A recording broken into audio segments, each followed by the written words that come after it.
Michelle and I had this conversation the other night, and I say conversation to not use the word argument, about the most benign, dumb thing you would ever think. There I was, standing in front of the sink, washing the dishes. And I'm washing the dishes in hot, soapy water, and then I'm rinsing them in cold water.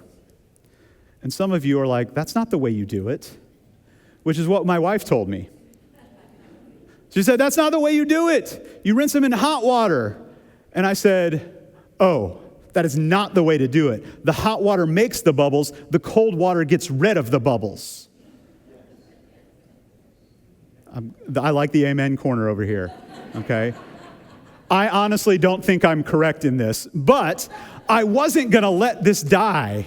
I wasn't going to let this go away. This is the most benign argument ever in the history of the world. But like this thing inside of me wanted to continue to argue about what temperature of water you rinse the dishes in. And I realized this is a matter of hygiene, and my wife is probably right. That it's safer and more hygienic to rinse the dishes in hot water, but I wanted to win. It became a matter of pride, which leads me to the ladder of pride. Anybody ever climbed the ladder of pride? Most of us have climbed the ladder of pride before. It starts with something really simple, like the temperature of dishwater that you're rinsing the dishes with. And you feel the need to keep going with this until you've proven your point, or you've just stopped talking because you're both so angry about the dishwater.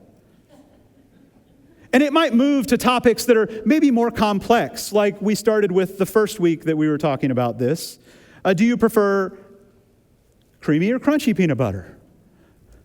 And why one is superior than the other. And you begin to argue about why one peanut butter is better or superior than the other peanut butter.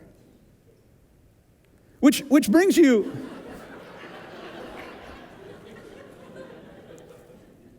That's pretty cool, wasn't it? Which brings you to the more important topics of how much peanut butter costs these days, right? And all of a sudden we're talking about inflation and economics, and now we're having a conversation about what economic policies might be the best policies. And I know which economic policies are the best policies because I have a degree in religion.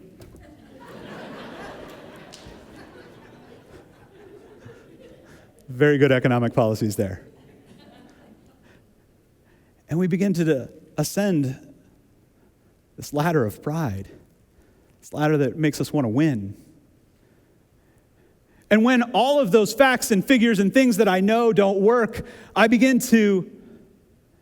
all begin to take away from the humanity and talk in generalities about people who prefer certain forms of peanut butter, or people on that side or this side of any argument, or people who are red or blue or Democrat or Republican or whatever label you want to put on them. And we begin to talk about them in a certain way that takes away some of their humanity.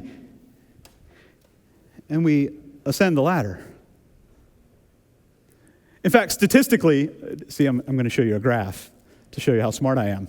Statistically, from 2016 to 2022, the way that we view each other on different sides of the political debate has increased in its negativity. The way that we talk about the other side. We begin to talk about them more and more and more as close-minded, dishonest, immoral, unintelligent, and lazy. Each side calls the other side that. And it's amazing. You know, we get to this point on the ladder, and all of a sudden, each side thinks that the other side is going to destroy democracy. As if in 48 months, we're just going to tear down 200 years of history in America.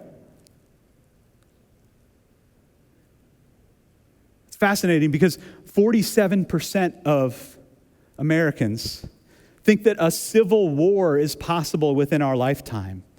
Because we get to this point on the ladder, and all we can do is talk about how bad somebody else is. And then we take one final step.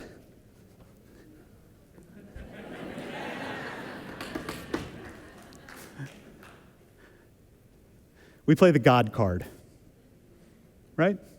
We sit down in the place of God, and we say, God is on my side. because I must be right. And so God agrees with me and not with you.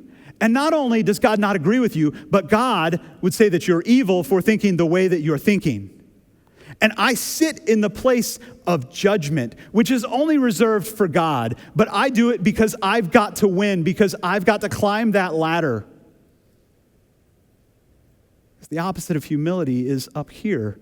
And if you notice, I'm so far away from the people that I want to be engaged with, from the people that I want to be in relationship with, from the people that I'm having the conversation with. All of a sudden, I'm just shouting down at them because I think I am morally, theologically, and ideologically superior. I have taken the place of God. And I am no longer walking humbly with my God. I'm God.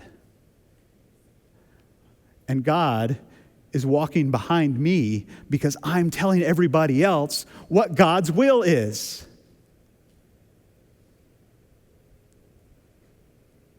Instead of being on God's team, God's on my team.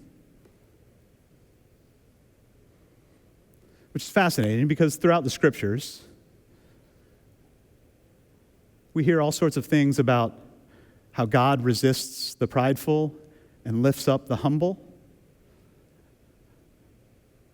Back in 2 Chronicles in chapter 4, the people of God are reminded that if my people who are called, and then we fill in the blank for the other team, would just humble themselves, then I would hear their prayer and heal their land. But that's not what it says.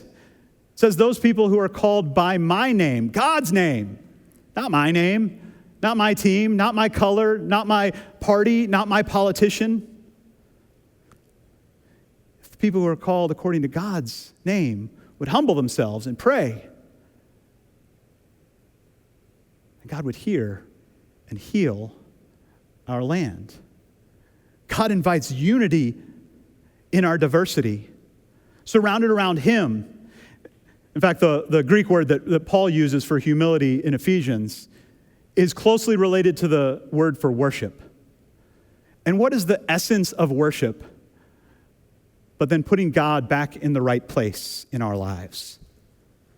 It takes us off the top of the ladder. It reminds us that God is God and we are not. And then as we worship God and remember that God is bigger than all of our differences and our divisions, we might begin to ask better questions to the people that we're engaged in conversation with and wonder more about why it is that they think the way that they think or believe the way that they believe. We might ask better questions instead of making all sorts of statements and assumptions. We might begin to think and see them as humans with opinions that are different than ours. We might have deeply held convictions that we actually hold a little bit openly handed. Because when we close our hands around things, all we're ready to do is fight. But we can hold deep to our convictions and still have an open-handed posture that engages in conversation. And it brings us down the ladder until we're able to see people face to face, eye to eye. That's what humility involves. Humility involves moving us from the center of the world and putting God back where God belongs. Humility moves us from self-centered to God-centered. In fact, the word in English language, humility, actually comes from the Latin root humus. Humus, not hummus. Hummus is that stuff that my wife always wants me to eat, and I'm like, no. Humus means ground, earth. Humility invites us to be grounded in our conversations with one another, to put God back where God belongs, and to be the people that we're called to be grounded as we engage with one another. To remember that God is walking with us. That God invites us to walk with him.